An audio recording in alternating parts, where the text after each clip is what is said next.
Hello, this is the second video in my series on the problem solving and modelling task from the Queensland syllabuses. In this video, I aim to give you an overview of the strategic planning that is required to help you achieve your maximum potential on this task.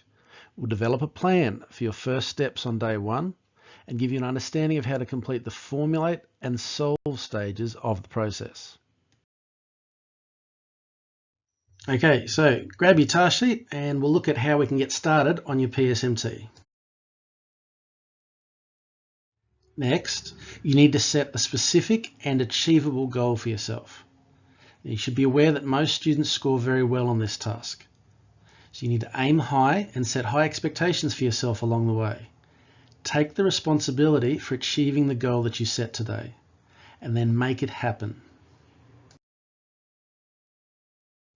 Next, let's think about the specific skills you're going to need to address before we can start planning your week.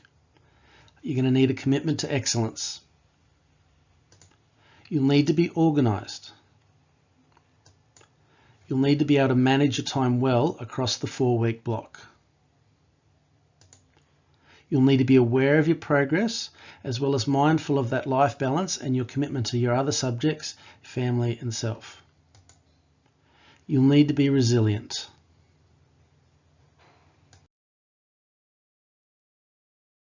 Okay, pause the video and get your task sheet out. If you don't have a hard copy, you should be able to access it on Realm. Okay, I have a 5-point plan for completing your PSMT. To start with, we're going to identify the context in your specific task. Next, you need to identify time that you're going to spend completing this assignment over the 4-week block. Then you need to develop a plan for solving the problem in the first week. You need to make a commitment in the second week to completing a full draft. And finally, you need to be prepared to engage with that draft feedback in your final weeks. Okay, day one, let's get started. Open up your task to the context section. This is going to explain the scenario. You need to read it carefully. Try to immerse yourself into the scenario. Stop thinking about it as an assignment, but rather think of it as a real-life situation. Secondly, you need to go to the task section. This will give you specific instructions on what you have to do. You need to read it carefully. I suggest here that you use the text coding strategies that we've been through in several subjects. You need to identify key information and key instructions. Look at the verbs. What exactly is this task asking you to do?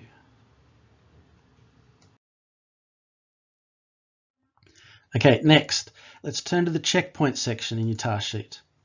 Identify the key dates. When is your draft due? When is the final copy due? We now need to spend some time planning out your first week.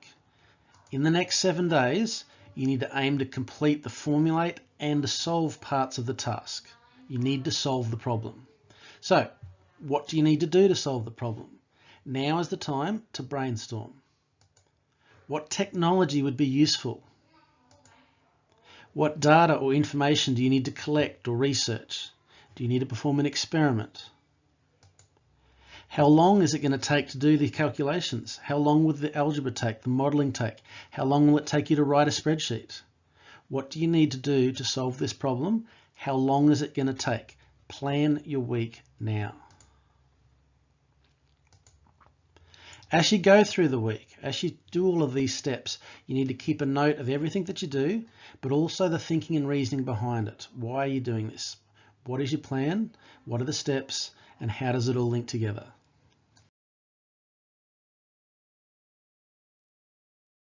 To start, we need to translate that problem into a mathematical representation that we used in your investigation.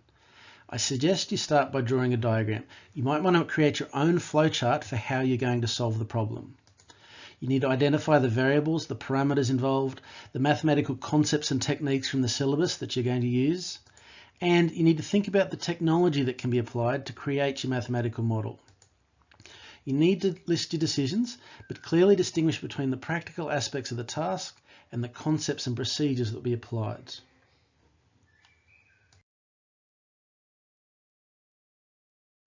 You need to document observations. Now that's information that is required to model the scenario. They could be qualitative observations, or tables of values, or graphs, or you might want to consider what is the nature of the data? What is the general shape of the data? Can you use the data to qualitatively describe a relationship that might exist? You need to consider linear and nonlinear situations, strong and weak correlation. Is your information that you've obtained fair or biased? And can you include details of the key features, such as gradient and cavity, rates of change? Are there zeros or outliers? You'll also need to document your observations about your models that allow you to solve the problem. And this is about collecting evidence. So you need to support your claims with evidence. Now, evidence can be reasoning, so you can provide decisive information that leads you to believe that, or you can provide references and citations, provide sources. You also need to document your assumptions. So those simplifying assumptions that allow you to create a mathematical model from a complex real-life situation. You need to consider some possible sources for error and hence what you're assuming is true and will not affect your analysis. Perhaps identify a hypothesis about the solution of the problem. Assumptions can relate to experiment design or observations, mathematical procedures, or how you've chosen to model, and can be presented in dot point form.